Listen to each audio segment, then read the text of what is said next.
चलो बच्चों, तो आज हम लोग अकाउंट में सेकंड चैप्टर कंटिन्यू करें ना, जिसका नाम है final account of partnership firm. देखो, इस चैप्टर में हम लोग इसके प्रैक्टिकल सम देख रहे थे ना, शुरू किया था हमने कि जिसमें एक्सरसाइज का क्वेश्चन नंबर 8 हमने देखा था। और आज आज उसके आगे क्वेश्चन नंबर 9 हम लोग देखें। तो आपकी टेक्स्ट बुक आपके साथ में रखो, नोटबुक भी साथ में रखो, कि जो जो मैं सम करवाऊँ वो साथ में लिखते भी जाओ, तो आपको ज़्यादा समझ में आएगी। तो ये दोनों साथ में रखो तो हम लोग सम शुरू करते हैं। तो जैसे क्वेश्चन नंबर 9 है, उसमें दिया हुआ पार्थिव एंड प्रिया दो पार्टनर हैं, उनका ट्रायल बैलेंस और एडजस्टमेंट दिया हुआ है और इसके ऊपर से हमें फाइनल अकाउंट तैयार करना है। फाइनल अकाउंट तैयार करते वक्त सबसे पहली चीज़ जो मैंने आपको बताई थी, पहले ये चेक करते हैं कि अकाउंट कितने बनाने हैं, कौन कौन से बनाने हैं। जिनमें ऑप्शन में पहला चेक करते हैं कैपिटल अकाउंट और करंट अकाउंट दोनों सम में बनाने हैं कि सिर्फ कैपिटल अकाउंट बनाना है। उसके लिए ट्रायल बैलेंस एक बार देख लिया करो कि जो ट्रायल बैलेंस दिया हुआ है उसमें सिर्फ कैपिटल अकाउंट ही मेंशन है कि करंट अकाउंट भी दिया हुआ है।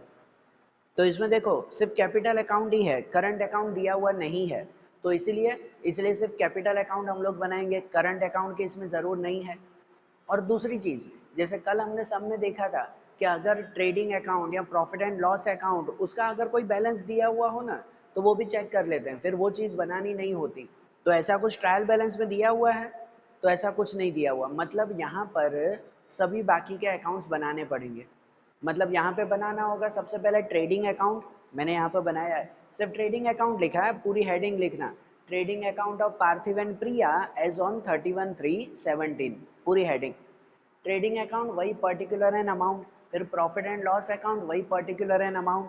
आप चाहिए तो एक पेज पे भी बना सकते हो दोनों।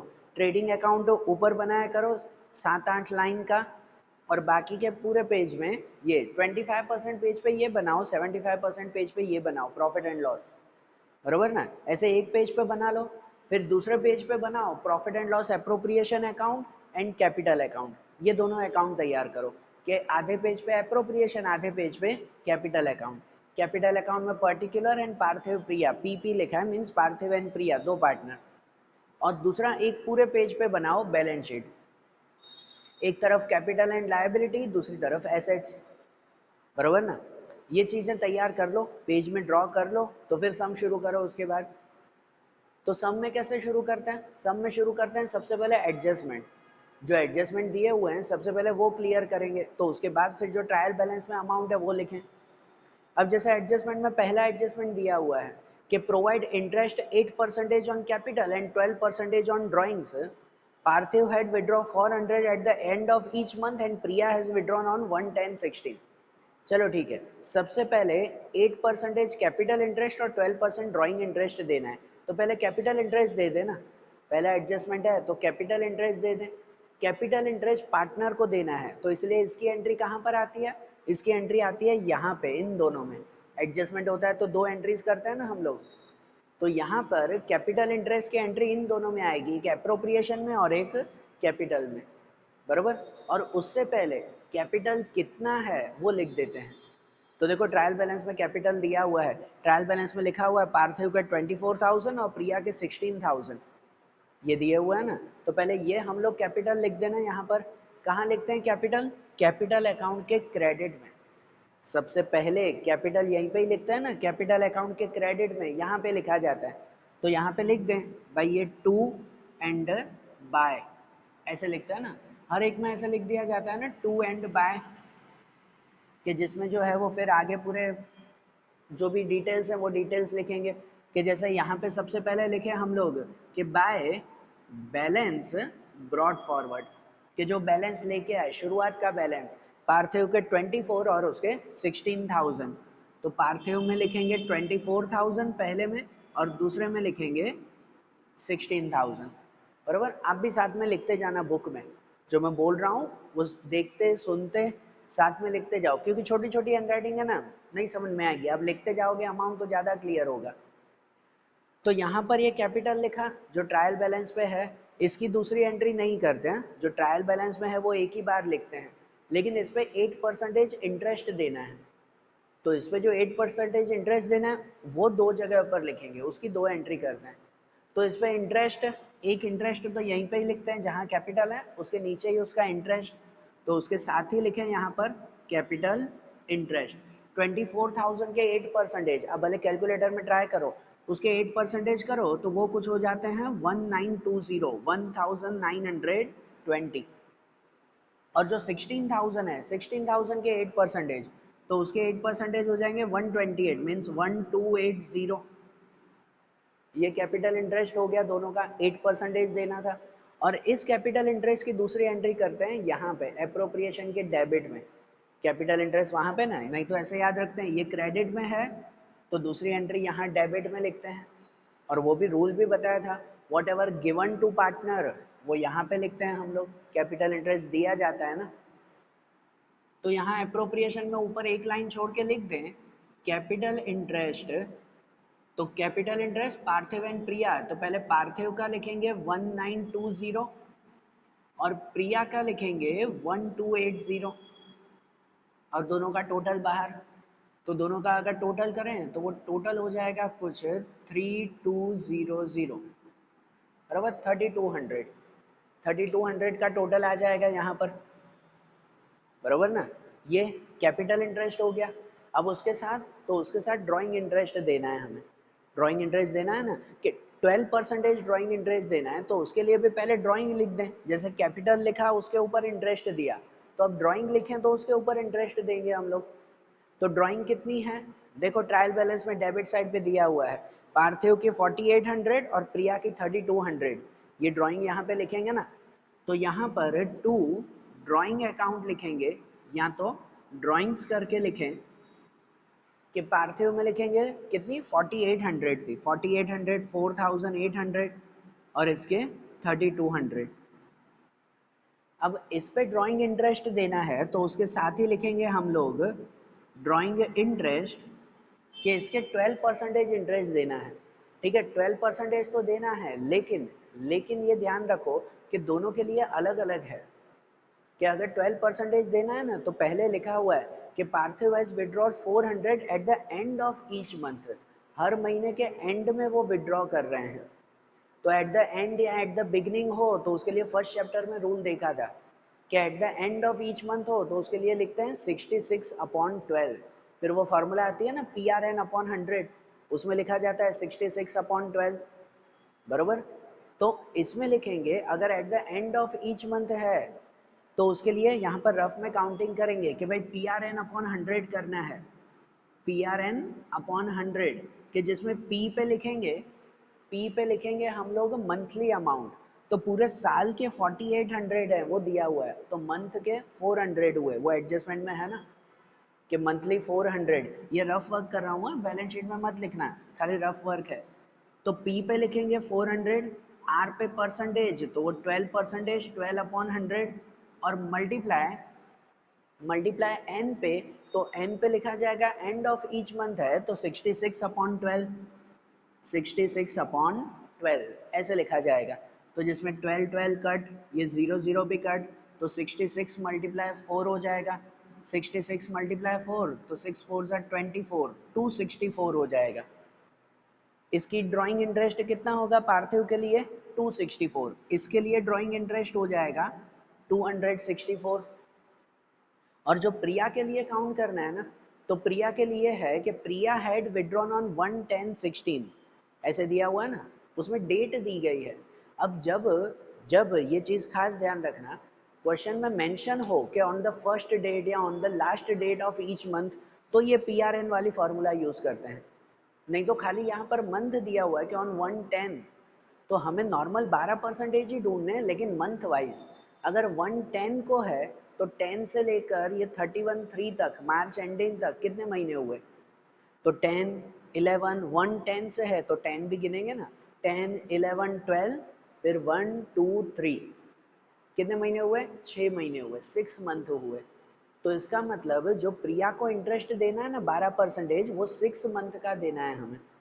तो मतलब उस पर ऐसे इंटरेस्ट गिनेंगे कि उसकी टोटल अमाउंट 3200 है, 3200 उसकी टोटल अमाउंट है, उसमें फिर PRN फार्मूला नहीं, नॉर्मल 3200 उस पर 12% मतलब मल्टीप्लाई 12/100, फिर उस पर 6 महीने का, 6 महीने का तो लिखते हैं 6/12, 6 मंथ का लिखेंगे तो क्या आ जाएगा 6/12 आएगा। बरोबर ना। इसमें ऐसा लिखेंगे, वो जो एंड ऑफ ईच मंथ था या बिगनिंग ऑफ ईच मंथ हो तो ये PRN वाली फॉर्मूला रखते हैं। ध्यान देना, ड्राइंग इंटरेस्ट में ही ये चेक करते हैं कि भाई कैसे काउंट करना है। तो अब अगर इसके हिसाब से हम लोग काउंट कर दें ना, तो यहाँ पे भी आ जाएगा 12 कट, 0 कट और 32 मल्टीप्लाई 6 करो तो वो कुछ हो जाएगा, 6 2 ज़ा 12 तो 192, 192 आ जाएगा इसमें। मतलब इसका ड्राइंग इंटरेस्ट होगा 192, इसका 264, इसका 192। ये ड्राइंग इंटरेस्ट हुआ ना, बराबर ना। और ये ड्राइंग इंटरेस्ट की दूसरी एंट्री कहाँ पर करते हैं, अप्रोप्रिएशन के क्रेडिट में। ये डेबिट में है तो दूसरा क्रेडिट में। ये भी पार्टनर का ही है ना, तो पार्टनर की दो एंट्री इसी में ही होती है, ये ध्यान रखा करो। तो ये क्रेडिट में लिखा तो ये डेबिट में लिखा तो दूसरा यहाँ क्रेडिट में एक लाइन छोड़ के लिख दें कि ड्राइंग इंटरेस्ट पार्थिव का 264 एंड प्रिया का 192।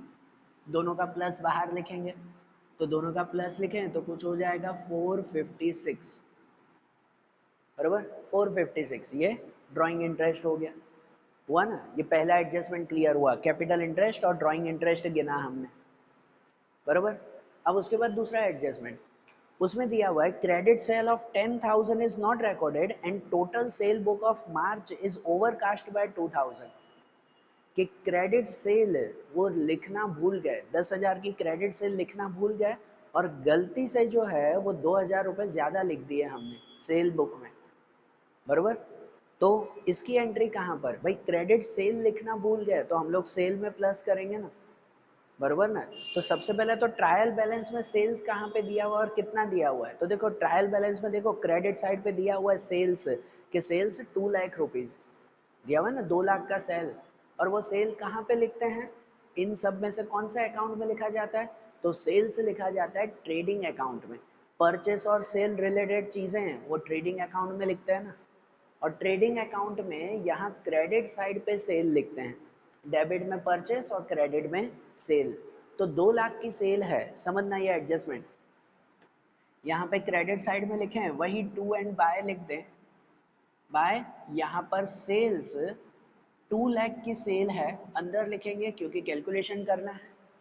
उसमें एडजस्टमेंट ऐसा है कि 10,000 की सेल जो है वो लिखना भूल गए, इज नॉट रिकॉर्डेड।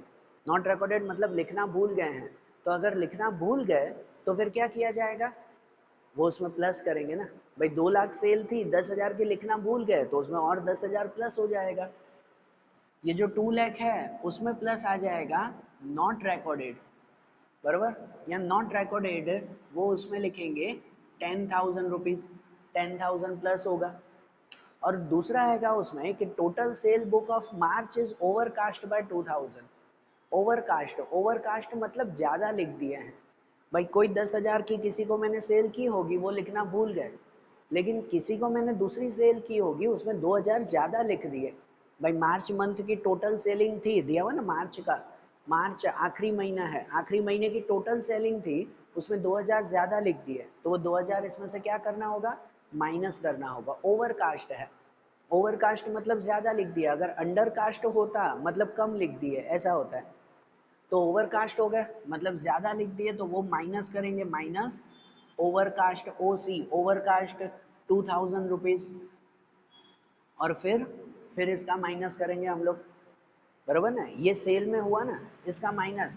भाई 2 लाख में 10,000 प्लस करें और 2,000 माइनस करें तो कुछ हो जाएगा 2,08,000 रुपये, 2,08,000 रुपीज़। वो यहाँ पे सेल्स आ जाएगा 2,08,000। समझ आ रही है ना बात है, ये हो गया। और अब ये एडजस्टमेंट है तो एडजस्टमेंट की दूसरी एंट्री चाहिए ना। तो सेल्स में कोई भी एडजस्टमेंट हो तो उसकी दूसरी एंट्री कहाँ करते हैं, ये याद रख लेना, लिख लेना या माइंड में रखना कुछ भी। सेल्स में कुछ भी एडजस्टमेंट हो ना तो उसकी दूसरी एंट्री करते हैं डेप्टर्स में। सेल्स के साथ जुड़े हुए होते हैं डेप्टर्स, बराबर। तो भाई यहाँ पर उसकी दूसरी एंट्री कहाँ जाएगी पता है, डेप्टर्स में जाएगी। और डेप्टर्स कहाँ पे लिखते हैं, एसेट्स में लिखते हैं। तो अब डेप्टर्स, वो डेप्टर्स उसमें दिए हुए हैं, आपके दिए हुए हैं कि भाई ट्रायल बैलेंस में कितने हैं। तो ट्रायल बैलेंस में डेप्टर्स नाम का कुछ भी नहीं दिया हुआ है, दिया हुआ है कुछ डेप्टर्स नाम दिया हुआ है नहीं, लेकिन पता है डेप्टर्स का दूसरा नाम दिया हुआ है, वो नाम दिया हुआ है रिसीवेबल्स, दिया हुआ है ना, रिसीवेबल्स वो डेप्टर्स का दूसरा नाम है। डेप्टर्स को रिसीवेबल कहो, कस्टमर कहो या डेप्टर्स कहो, कोई भी नाम दिया हुआ हो मतलब वो डेप्टर्स ही हुए। तो यहाँ पर रिसीवेबल्स हैं कितने 48,000 के, है ना, रिसीवेबल 48,000। तो वो रिसीवेबल्स वो यहाँ पे लिखेंगे, भले डेप्टर नाम से लिखो या कुछ भी, ये नाम याद रखना है। तो यहाँ एसेट में लिखे ना हम लोग कि सबसे पहले ये जो है उसे हम लोग रफ कर दें। भाई ये तो मैंने ऐसे ही कैलकुलेशन की थी, चलो ये रफ कर दें। अब डेप्टर्स यहाँ एसेट्स में लिखे जाते हैं, तो यहाँ पे लिखें ऊपर एक लाइन छोड़कर डेप्टर्स 48,000 और उसमें एडजस्टमेंट करेंगे ये। अब यहाँ पर दो एडजस्टमेंट है, ये नोट कर लेना बेटा। ये दो चीज़ें थी, सेल्स में 10,000 प्लस भी किए, 2,000 माइनस भी किए। तो इसकी दूसरी एंट्री जब डेप्टर्स में करेंगे ना तो दोनों की नहीं करेंगे, दोनों में से सिर्फ ये 10,000 की ही दूसरी एंट्री करेंगे, 2,000 की दूसरी एंट्री नहीं आएगी। क्यों नहीं आएगी वो पहले बताऊं। 10,000 की एंट्री तो चलो करेंगे कि 10,000 रिकॉर्ड करना भूल गए थे, तो अगर सेल में 10,000 प्लस किया है ना तो डेप्टर्स में भी 10,000 प्लस करेंगे। सेल में 10,000 प्लस किया है तो डेप्टर्स में भी यहाँ पर नॉट रिकॉर्डेड करके लिखेंगे 10,000 रुपीज़, तो टोटल आ जाएगा 58,000। कि यहाँ पे 10,000 तो यहाँ पे भी 10,000 प्लस करेंगे, ये दो एंट्री हो गई। लेकिन ये जो ओवरकास्ट ज़्यादा लिख दिए थे हमने, उसकी दूसरी एंट्री यहाँ क्यों नहीं आएगी? तो उसके दो रीज़न है। पहला रीज़न कि ये ओवरकास्ट सिर्फ सेल्स बुक का है, डेप्टर में भी ओवरकास्ट हुए हैं या नहीं वो अभी कुछ मेंशन नहीं है। कि भाई ये सेल बुक है, सेल बुक में कैश सेल भी होता है, क्रेडिट सेल भी होता है, बरोबर ना, कैश सेल और क्रेडिट सेल दोनों होता है सेल बुक में। तो जनरली भाई ये जो 2,000 रुपये ज़्यादा लिखे हैं वो कैश के लिखे हैं कि क्रेडिट के लिखे हैं, ऐसा कुछ मेंशन नहीं है। क्योंकि डेप्टर्स में वही होते हैं जो क्रेडिट सेल है, हमने जिसको उधार पे बेचा है वही हमारे डेप्टर्स कहलाते हैं ना। कैश में बेचा हो तो वो डेप्टर में थोड़ी लिखते हैं, इसलिए कुछ मेंशन नहीं है। और दूसरी चीज़ मार्च मंथ का है, आखिरी महीने का है, आखिरी महीने का है लास्ट मंथ का, तो उसे दूसरी बार लिखने की ज़रूर नहीं है। ये एक और सम में भी आएगा, तब मैं फिर से आपको नोट करवाऊंगा, थोड़ा क्लियर होगा। इस सम में याद रखो कि जो 10,000 नॉट रिकॉर्डेड है ना उसी की दो एंट्री करनी है, एक 10,000 सेल में प्लस की है और दूसरे 10,000 इसमें प्लस किए हमने, बरोबर। ये सेकेंड एडजस्टमेंट क्लियर हुआ सेल्स में, और सेल्स का दूसरा एडजस्टमेंट डेप्टर्स में, ये याद रखना फिर, बरोबर। फिर थर्ड वाला एडजस्टमेंट, कि थर्ड एडजस्टमेंट है right of additional bad debt 2,000 and provide 5% bad debt reserve on debtors. कि यहाँ पर जो है वो एडिशनल बेड डेप 2,000 माइनस करनी है डेप्टर्स में से। तो डेप्टर्स का ये एक एडजस्टमेंट तो गिना। जनरली क्या होता है पता है, कोई भी एडजस्टमेंट गिनते हैं तो उसकी अमाउंट हम लोग बाहर लिखते हैं, बाहर लिखते हैं ना। इसकी अमाउंट मैंने अंदर ही लिखी, बाहर नहीं लिखी थी हमने। क्यों नहीं लिखी? क्योंकि इसके ऊपर एक और एडजस्टमेंट गिनना है हमें, ये थर्ड वाला एडजस्टमेंट वो डेप्टर्स के ऊपर ही गिनना है ना, सही बात है ना ये, बरोबर। तो वो चीज़ यहीं पे, इसलिए मैंने ये अंदर ही लिखा। अगर आप गलती से इसका टोटल बाहर लिख देते हो फिर दूसरा एडजस्टमेंट पढ़ो कि हाँ भाई फिर से जो है वो डेप्टर्स के ऊपर ही 2,000 रुपये बेड डेप गिननी है, कोई बात नहीं, बाहर से जो है वो पेन से खाली कट कर दो, फिर से यहाँ लिख दो इसके ऊपर गिनेंगे हम लोग फिर से। अरे ना बात समझ में, कि कैलकुलेशन करनी हो तो फिलहाल उसे अंदर ही अंदर लिखते हैं। कि अब बेड डेप 2,000 रुपये कट करनी है, तो बेड डेप मतलब डूबे हुए पैसे ना, डेप्टर्स में से 2,000 नहीं मिलेंगे, तो पहले उसमें से बेड डेप माइनस करते हैं कि माइनस बेड डेप 2,000 रुपये। तो 2,000 रुपये माइनस करें तो बचेंगे यहाँ पर 56,000, और जितने बचे ना उसके ऊपर 5% बेड डेप रिजर्व गिनते हैं। जो 5% बेड डेप रिजर्व गिननी है वो जो बचेगा उसके ऊपर गिनेंगे कि ये 56,000 बचे। अब इसके ऊपर लिखेंगे फिर से माइनस बेड डेप रिजर्व, मतलब आगे से कभी कोई नुकसान ना हो ना तो पहले ही रिजर्व, मतलब साइड में पैसे करके रख रहे हैं हम लोग, वो बेड डेप रिजर्व हुआ। कि भाई बेड डेप रिजर्व करेंगे कितने रखने हैं 5%, तो 56,000 के 5% करो तो वो कुछ होते हैं 2,800। कितने हो जाते हैं 2,800 हो जाता है। तो फिर बाहर कितने बचेंगे, बाहर बचेगा कुछ 53,200, 53,200। अब उसे बाहर लिखेंगे क्योंकि अब कैलकुलेशन नहीं करनी, और अब ये थर्ड वाला एडजस्टमेंट है तो उसकी भी तो 2 एंट्री चाहिए ना हमें।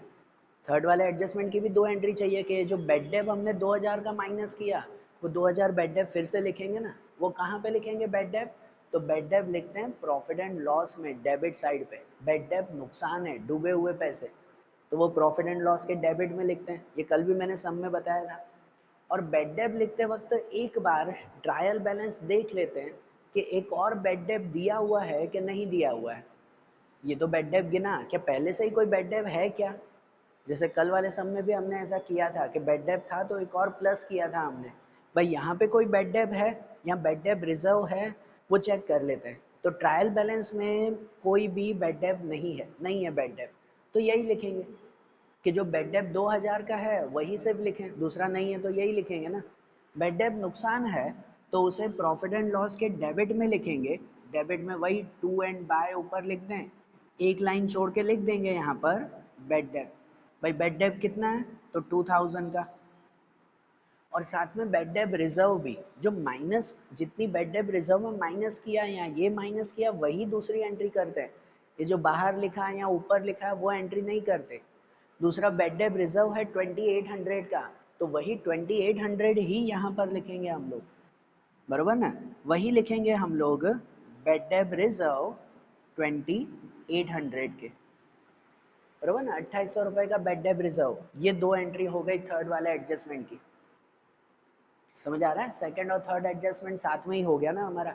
सेकंड एडजस्टमेंट भी सेल और डेप्टर्स के ऊपर था, थर्ड एडजस्टमेंट भी डेप्टर्स के ऊपर ही आया, उसकी दूसरी एंट्री यहाँ पर, बरोबर? ये वाला क्वेश्चन ना समझ पड़े तो एक बार फिर से रिवाइज करके देख लो, पर याद रख लो कि ये एंट्रीज कैसे करनी है, ठीक है? अब जैसे थर्ड वाला एडजस्टमेंट हुआ तो फोर्थ वाला एडजस्टमेंट देखें। उसमें दिया हुआ है furniture of 4000 become obsolete which is not recorded in the book. Obsolete मतलब खराब हो गया, सड़ गया, बिगड़ गया, अब यूज करने लायक नहीं है। 4000 का फर्नीचर खराब हो गया हमारा, तो खराब हो गया मतलब वो नुकसान हुआ ना, वो माइनस करेंगे ना। तो पहले चेक करो फर्नीचर कितने का है हमारा। तो यहाँ पर हमारा फर्नीचर फिटिंग्स दिए हुए हैं 10,000 के, 10,000 के दिए हुए हैं ना ट्रायल बैलेंस में। 10,000 के फर्नीचर फिटिंग्स हैं, उसमें से 4,000 का फर्नीचर खराब हो गया, बिगड़ गया, तो वो 4,000 का फर्नीचर क्या किया जाएगा? माइनस किया जाएगा। भाई यहाँ पर लिखेंगे हम लोग एक लाइन छोड़कर कि ये furniture fitting FF furniture fitting 10,000 का है, और माइनस उसमें लॉस लिखें, लॉस लिखो, ऑब्सोलेट लिखो, जो भी लिखो, भाई वो सड़ गया, खराब हो गया, 4,000 का फर्नीचर खराब। तो अब बाहर कितना लिखेंगे? तो बाहर लिखेंगे हम लोग 6,000 रुपीज़, 6,000 बाहर लिखेंगे। और ये जो 4,000 का फर्नीचर खराब हुआ उसकी दूसरी एंट्री यहाँ बताएंगे प्रॉफिट एंड लॉस में। ये लॉस हुआ ना हमारा, बराबर ना? 4,000 का फर्नीचर खराब हो गया, वो लॉस हो गया, तो यहाँ पे बताएंगे loss on furniture fitting, FF loss on furniture fitting 4,000 rupees, ठीक है? ये फोर्थ वाला एडजस्टमेंट हुआ कि फर्नीचर के ऊपर नुकसान हमने बताया। फिर फिफ्थ वाला एडजस्टमेंट, उसमें दिया हुआ है a court has finalize a claim of 4,000 for not meeting agreement to provide goods to a customer. अच्छा, अब यहाँ पे समझो, ये दिया हुआ है कि भाई कोर्ट ने हमारे ऊपर केस किया। अब कोर्ट केस वो ऊपर ट्रायल बैलेंस में कहीं नहीं होगा, ये अलग से एंट्री हो गई। कोर्ट केस है मतलब हमने कोई कस्टमर को प्रॉमिस किया था, एग्रीमेंट किया था कि मैं इस तारीख को तुम्हें सामान दे दूंगा, लेकिन मैं नहीं दे पाया, कोई भी रीज़न से नहीं दे पाया, और उस सामने वाले ने मेरे ऊपर केस कर दिया। और केस कर दिया तो उस केस पे मुझे 4,000 रुपये का फाइन लगा, ये दंड लग गया 4,000 रुपये का, ये ना कोर्ट क्लेम, समझ रहे हो? Court claim of 4,000 for not meeting agreement to provide goods to a customer. Customer को सामान नहीं दिया, उसका 4,000 का खर्चा, तो ये 4,000 का नुकसान है, तो वो नुकसान कहाँ पे लिखते हैं? प्रॉफिट एंड लॉस के डेबिट में। 4,000 रुपये अब कोर्ट को देने पड़ेंगे ना, या उस पर्सन को देने पड़ेंगे जिसे हमने सामान नहीं दिया टाइम पे, बरोबर? ऐसा होता है बिजनेस में, इसलिए तो बिजनेस में एग्रीमेंट का, टाइम का बहुत वैल्यू होता है। तो इसलिए यहाँ पे लॉस में लिखेंगे हम लोग court claim, court claim 4,000 rupees, 4,000 का कोर्ट क्लेम। और इसकी दूसरी एंट्री कहाँ? नुकसान है तो प्रॉफिट एंड लॉस के डेबिट में लिखा, दूसरी एंट्री कहाँ पर करेंगे? दूसरी एंट्री इसकी की जाएगी लायबिलिटी में। कैपिटल लायबिलिटी, क्योंकि फिलहाल क्लेम है, मतलब 4000 देने हैं आज, नहीं तो चलो कल देने हैं, अभी तक दिए नहीं है, तो फिलहाल वो लायबिलिटी है, पर देने हैं, हाँ छोड़ना नहीं है, देना जरूर है। तो एक तो लॉस है क्योंकि देना ही है, और दूसरी एंट्री जाती है लायबिलिटी में कि चलो कल या परसों उसे देंगे हम लोग, बरोबर ना। तो ये लायबिलिटी हुई। अब लायबिलिटी मैंने बताया था बैलेंस शीट में इस साइड दो पार्ट कर दिया करो, ऊपर कैपिटल 4-5 लाइन छोड़ दिया करो, उसके बाद यहाँ पर लायबिलिटी। तो लायबिलिटी में लिखेंगे हम लोग ये कोर्ट क्लेम 4000 रुपीज़, 4000 का क्लेम हुआ ये, ठीक है। तो ये भी एडजस्टमेंट की दो एंट्री हो गई ना, नुकसान था तो एक प्रॉफिट एंड लॉस में और दूसरा यहाँ पर, बरोबर। अब उसके बाद सिक्स्थ वाला एडजस्टमेंट, उसमें है outstanding wages of 2000 is recorded to wages account, but outstanding wages account is not recorded in the trial balance. अब ये वाला एडजस्टमेंट भी समझो कि जनरली आउटस्टैंडिंग वेजेस है, भाई वेजेस देना बाकी है। अब समझना, खाली वेजेस देना बाकी हो तो उसकी एंट्री हम लोग कहाँ कहाँ पर करते हैं। तो अगर वेजेस देना बाकी है ना, वेजेस लिखते हैं यहाँ पे ट्रेडिंग अकाउंट में, वो परचेस एक्सपेंस है तो ट्रेडिंग अकाउंट में लिखते हैं। खाली लिखा हो अगर कि आउटस्टैंडिंग वेजेस है 2000 के, तो एक यहाँ पे लिखते हैं जो वेजेस हो उसमें प्लस करेंगे हम लोग, और दूसरी एंट्री लायबिलिटी में लिखेंगे कि वेजेस देना बाकी है, बरोबर। दो एंट्री होती है ना एडजस्टमेंट की, कि एक यहाँ पे वेजेस हुआ और दूसरा एक यहाँ पर। लेकिन यहाँ क्या लिखा हुआ है पता है, कि outstanding wages is recorded to wages account, मतलब यहाँ वेजेस अकाउंट में लिख दिए, यहाँ पे एंट्री हो चुकी है, but outstanding wages is not recorded in trial balance. खाली आउटस्टैंडिंग वेजेस जो ट्रायल बैलेंस जो अगर ऊपर लिखा होता है तो उसे यहाँ लायबिलिटी में लिखते हैं, उसकी दूसरी एंट्री समझो वो नहीं की गई है, बरोबर ना। इनका कहने का मतलब ये है कि उसकी एक एंट्री जो वेजेस में होनी चाहिए वो हो चुकी है, दूसरी एंट्री नहीं हुई, तो यहाँ पर इसकी सिर्फ दूसरी एंट्री करनी है। सब एडजस्टमेंट की दो दो एंट्री करती है, लेकिन यहाँ पर पहले ही लिखा हुआ है कि एक एंट्री हो चुकी है, दूसरी एंट्री हमें करनी है। तो ये जो आउटस्टैंडिंग वेजेस है ना, वो सिर्फ और सिर्फ लायबिलिटी में लिखेंगे, यहाँ पे लिखेंगे outstanding wages, OS wages, outstanding wages, एक ही एंट्री खाली 2000 की, वो सिर्फ यहीं पर, दूसरा वेजेस में प्लस नहीं करेंगे क्योंकि लिखा हुआ है कि वो ऑलरेडी कर चुके हैं हम लोग। समझ आई बात। देखो ये जो सम है ना, इसमें हर एडजस्टमेंट में थोड़ा थोड़ा चेंजेस था, थोड़ी थोड़ी नई बातें थी, तो ये जितने भी ये 6 एडजस्टमेंट थे फिर से एक बार चेक कर लेना चाहिए, तो फिर से रिवाइज करके देख लेना कि हर एडजस्टमेंट में क्या क्या नई चीज़ें हैं, बरोबर ना। तो अब एडजस्टमेंट हो गया ना, तो सिंपल, अब खाली जो ट्रायल बैलेंस में है वो ट्रायल बैलेंस की चीज़ें लिखते जाएं, तो वो फटाफट होता जाएगा फिर। अब ट्रायल बैलेंस में जो जो लिखा हुआ है उसे अगर लिखते जाए ना, तो पहले डेबिट बैलेंस में जो जो है ना वो सब लिखते जाए। तो डेबिट बैलेंस में सबसे पहले ड्राइंग्स दिए हुए हैं, वो ड्राइंग्स तो हमने लिखे थे ना, ड्राइंग्स एंड ड्राइंग्स इंटरेस्ट, कल भी बोला था जो जो लिख दिया उसके ऊपर टिक कर दिया करो, बाकी की चीज़ें लिखते जाएंगे। ड्राइंग्स लिख दिया था।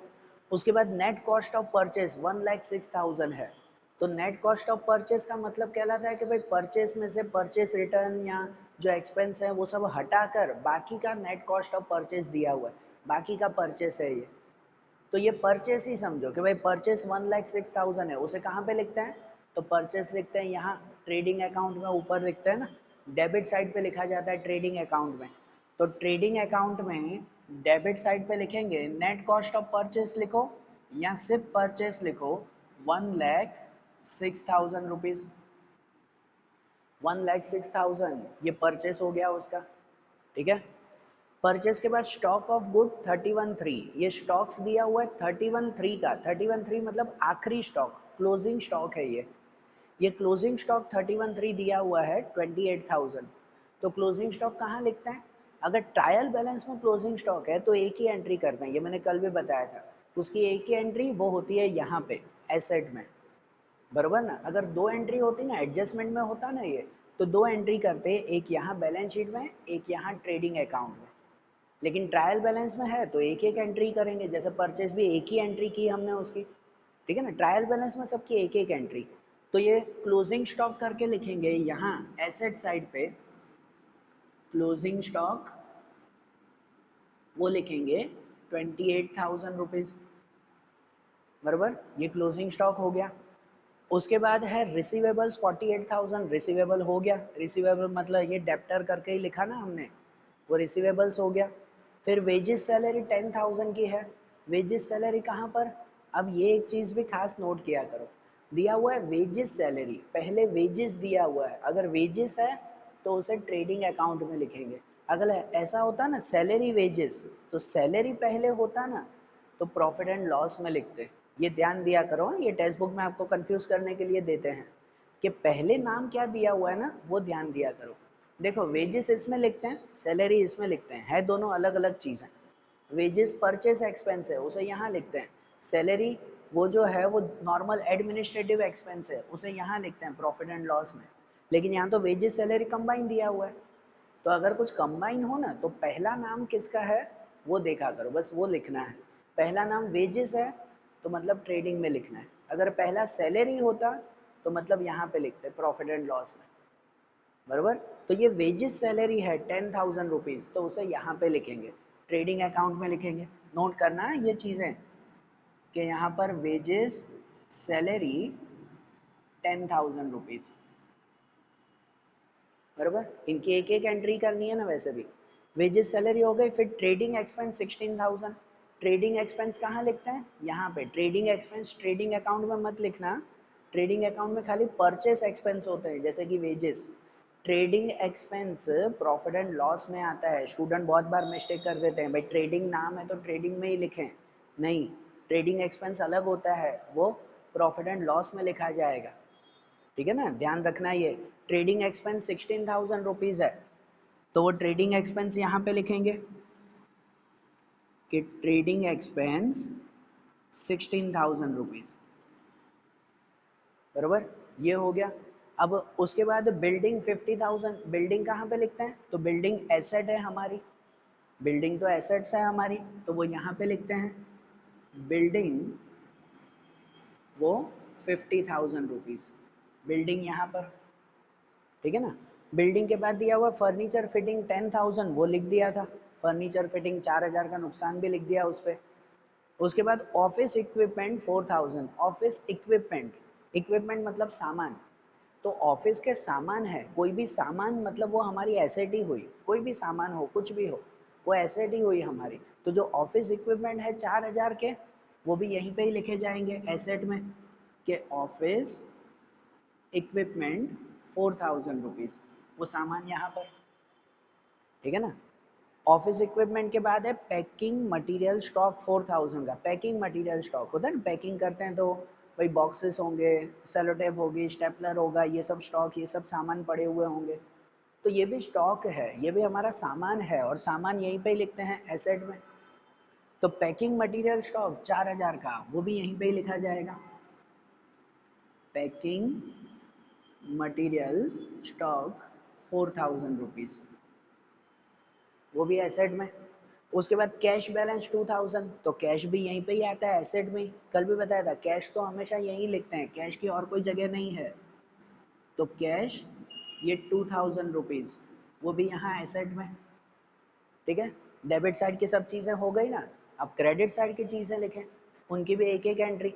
जैसे कैपिटल, तो चलो कैपिटल तो लिख दिया था पहले ही, कैपिटल इंटरेस्ट भी गिना था उस पर, वो लिख दिया। कैपिटल के बाद सेल्स, सेल्स भी लिख दिया हमने, सेल के ऊपर भी एडजस्टमेंट गिन लिया था। उसके बाद पेबल्स 30,000 के, पेबल्स लिखने हैं, पेबल्स मतलब जिसको पे करना है, तो जिसको पे करना है तो उसे लायबिलिटी में लिखते हैं। पेबल्स यहाँ पे लिखते हैं 30,000 रुपीज़, तो वो लायबिलिटी में लिखा जाएगा, पेबल्स 30,000। पेबल्स मतलब है ना क्रेडिटर्स की तरह कहलाते हैं, जैसे रिसीवेबल मतलब ये डेप्टर्स थे ना हमारे, तो पेबल्स मतलब क्रेडिटर्स हुए, तो वो क्रेडिटर लिखो या पेबल्स लिखो, वो 30,000 यहाँ पर, बराबर।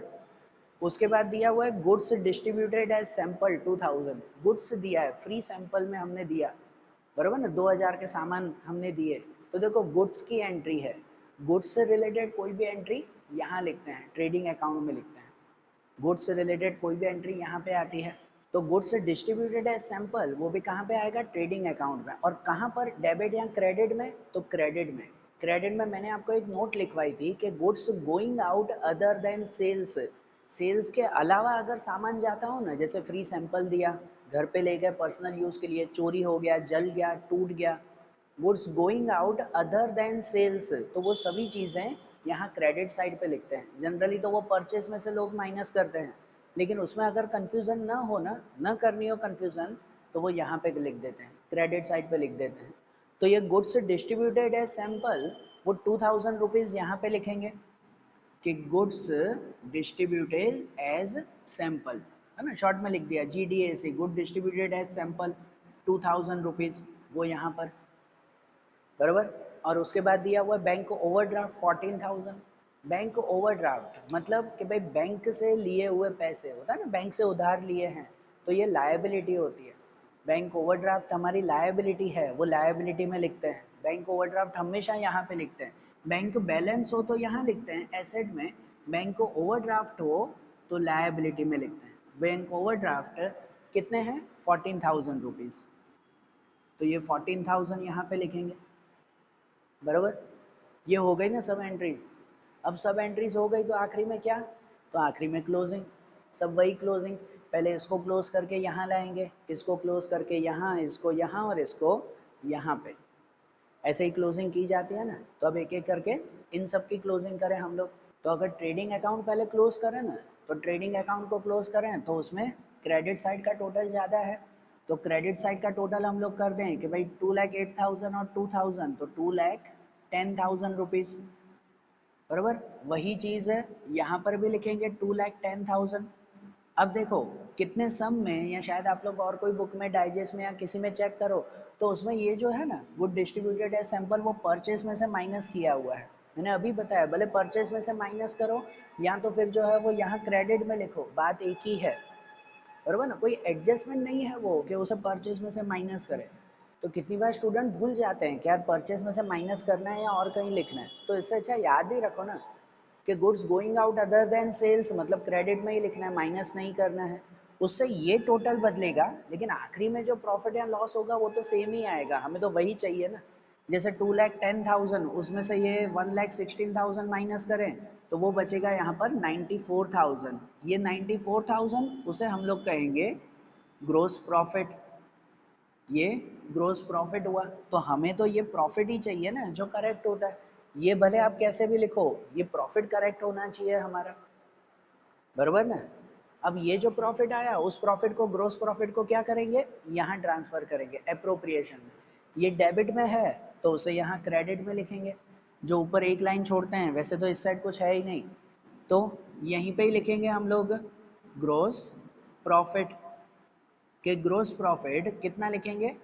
94,000। और अब इसको क्लोज करें, तो इसको अगर क्लोज करें तो भाई यहाँ पर ये 94,000 है, इस साइड का ही टोटल ज़्यादा है ना 94,000, तो वही टोटल यहाँ पर भी लिख देंगे। ये क्लोजिंग की मेथड समझना, हर सम में सेम ही क्लोजिंग करनी है। इस साइड का टोटल आया, वही टोटल यहाँ पर। तो अब 94,000 में से अगर ये सब माइनस करें ना, तो बचेगा हमारा 65,200। 65,200 बचेगा, जिसे हम लोग कहेंगे नेट प्रॉफिट। ये क्या हुआ हमारा? नेट प्रॉफिट हुआ 65,200। अब ये जो नेट प्रॉफिट है उसे ट्रांसफर कहाँ करेंगे? एप्रोप्रिएशन में। एक एक को क्लोज करके ट्रांसफर करेंगे ना। तो अब इसे एप्रोप्रिएशन में ट्रांसफर करें, वो कैसे? तो भाई यहाँ पे डेबिट में है तो एप्रोप्रिएशन के क्रेडिट में जाकर लिखेंगे हम लोग, बराबर। ये डेबिट में है तो यहाँ क्रेडिट में, यहाँ पे ऊपर लिखेंगे नेट प्रॉफिट। कि नेट प्रॉफिट यहाँ पर लिखेंगे कितना? 62,500, बराबर ना। 65,200, सॉरी, यहाँ पर 65,200 ये आ जाएगा ना, 65,200। और अब उसको क्लोज करें एप्रोप्रिएशन को, तो अगर एप्रोप्रिएशन को क्लोज करें उसमें भी इस साइड का टोटल ज़्यादा है भाई, यहाँ पे 65 और ये हो जाएगा 65,656, 65,656, बराबर। वही टोटल यहाँ पर भी लिखा जाएगा 65,656, वही यहाँ पर भी। और इसमें से ये माइनस करेंगे, तो इसमें से अगर ये माइनस करें तो कितना बचेगा? वो बचेगा कुछ 62,456, 62,456। और ये क्या हुआ? ये हुआ हमारा डिविजिबल प्रॉफिट, इसे कहते हैं डिविजिबल प्रॉफिट। जो दोनों पार्टनर को बांटना है हमें, पार्थिव एंड प्रिया, उन दोनों को हमें डिस्ट्रीब्यूट करना है, बराबर। तो ये जो डिविजिबल प्रॉफिट है वो कैसे बांटते हैं, प्रॉफिट एंड लॉस रेशियो में। अब इस सम में कोई रेशियो नहीं दिया हुआ है, तो कुछ रेशियो नहीं दिया हुआ है तो ये दोनों को आधा आधा बांट देंगे, बराबर ना। कुछ भी रेशियो ना हो तो आधा आधा बांट दिया जाएगा, तो दोनों को आधा मिल जाएगा 31228, 31228 वो उसे मिल जाएगा पार्थिव को, और वही 31,228 वो प्रिया को मिल जाएगा। ये दोनों को मिल गया ना हाफ हाफ, बराबर ना। और ये जो हो गया तो अब इसे इसे यहाँ ट्रांसफ़र करेंगे कैपिटल में। उसे भी वैसे ही, ये डेबिट में है तो डेबिट का यहाँ पे क्रेडिट में ट्रांसफ़र करेंगे हम लोग, बराबर ना। इसको क्रेडिट में लेके आएंगे, यहाँ पे लिखेंगे डिविजिबल प्रॉफिट, कि ये डिविजिबल प्रॉफिट यहाँ पर लिखें। यहाँ पे लिखा जाएगा 31,228 एंड 31,228 एंड फाइनली इन दोनों को क्लोज करेंगे हम लोग। इसे क्लोज करें ना एक एक करके, पहले भाई पार्थिव को क्लोज करके बैलेंस ढूंढेंगे और फिर प्रिया को क्लोज करके बैलेंस, और वो बैलेंस फिर फाइनली बैलेंस शीट में लेके जाएंगे। तो इसमें जो क्लोजिंग करें ना, पहले अगर पार्थिव की क्लोजिंग करें तो पार्थिव में इस साइड का अगर टोटल करें तो वो टोटल आ जाएगा 57,148, 57,148, और वही टोटल यहाँ पर भी लिखेंगे, पहले से पार्थिव के लिए वही टोटल यहाँ पर भी 57,148, और फिर इसमें से ये दोनों माइनस करेंगे।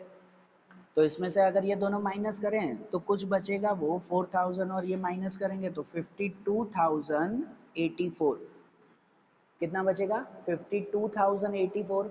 और ये जो 52,084 उसके सामने लिखेंगे हम लोग बैलेंस कैरी फॉरवर्ड, यह आएगा बैलेंस कैरी फॉरवर्ड, कि ये बैलेंस अब हमें आगे लेके जाना है, बराबर ना।